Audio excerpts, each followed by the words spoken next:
So the next form of research, or another method of research, is triangulation. So we're talking about triangulation. Here, this is when the researcher decides to use a variety of research methods.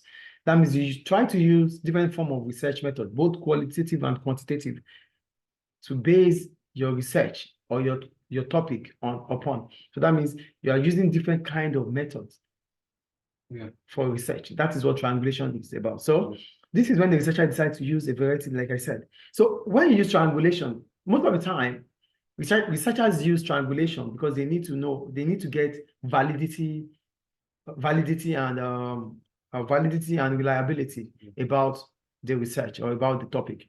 So what are the strengths and limitations of using triangulation? The first one.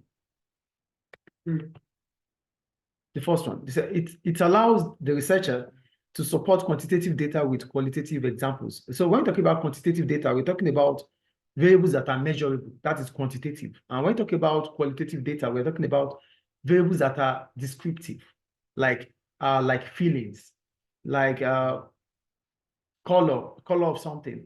And when we talk about variables that are measurable, we're talking about the height, the weight, speed of something. So with triangulation, because you are using both quantitative and qualitative, you'll be able to use one for the example of another. That is the point. So you could say, oh,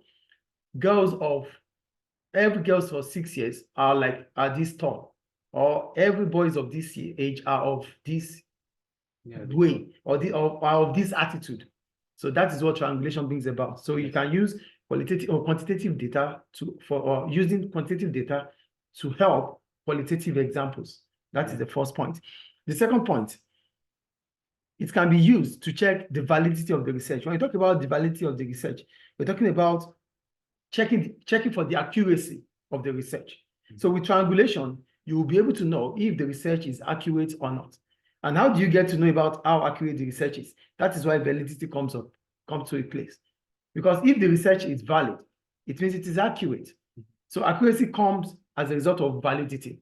So with triangulation, you will be able to know. Because if research method 1 equals to the same research method 2 equals to research method 3, that means with all the research methods you use, you are able to get the same result. It means you are accurate in the course of carrying on your research.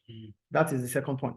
The third point is about, it can be used to check the reliability of the research using different resources. This means that the study can be repeated many times and give the same result. So what is reliability? Reliability is about using the same method to get the same result, using it different times to get the same result. So that means, that means it is reliable. Yeah.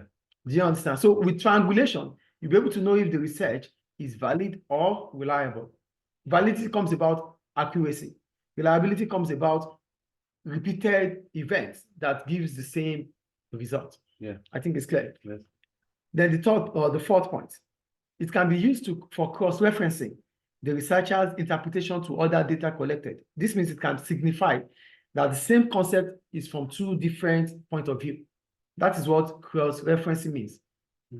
That means when you talk about cross-referencing, we're talking about signifying that two different concepts give the same meaning.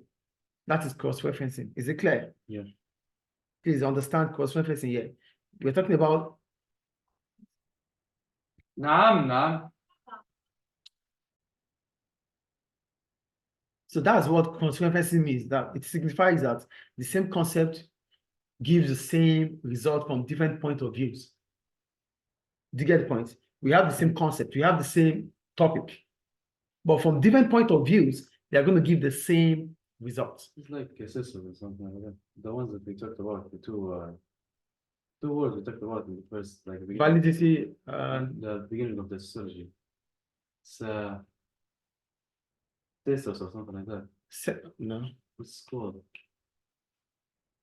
I'll just tell you now. Okay. I remember. Maybe when you remember. Yeah. So, but when you talk about cross-referencing, what you have to put in your mind about cross-referencing is that a topic with different point of views gives the same results. That is what cross-referencing is about.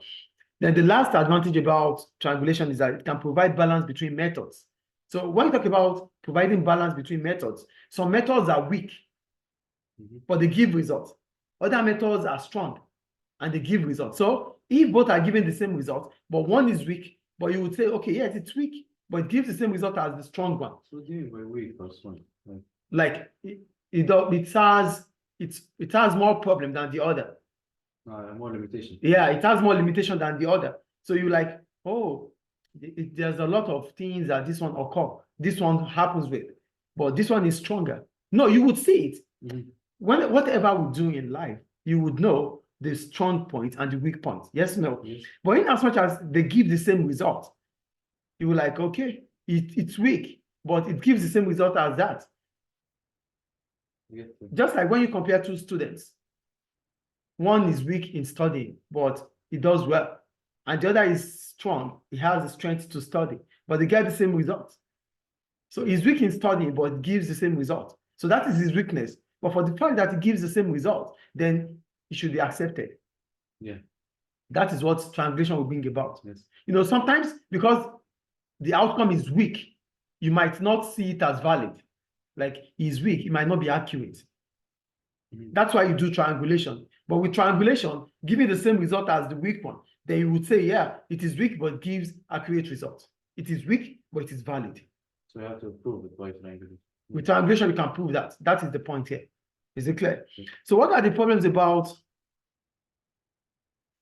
So what are the problems about triangulation? Number one, it is time consuming and expensive. Yeah, because you have to use different methods of research to obtain validity and reliability. That means it's going to take time. And these things will cost money too. So it's expensive too. I think it's clear. Yes. The second one, the researcher needs to be skilled in several research methods. So as a researcher, you must be good at different methods of research. That means you need a very skilled researcher to be able to use triangulation. That means you have to spend to get someone like that. It is not going to be for every researcher. Not all researchers will be good at all methods. Yeah. Do you understand? So if you need someone that is good at all methods, you have to pay that price for that. That was the second problem about triangulation. The third point, positivist and interpretivist approaches are based on very different ideas. So it may be difficult to combine them on one piece of research. Positivists, they believe in the scientific approach. Yes. Interpretivists, they believe in qualitative. So it is difficult to put both quantity and quality sometimes at the same research without having difficulty. So that's the point they're making there. One positivist and one is interpretive. Do you understand? Yeah. So that's the point about that. And that's all about triangulation, I think.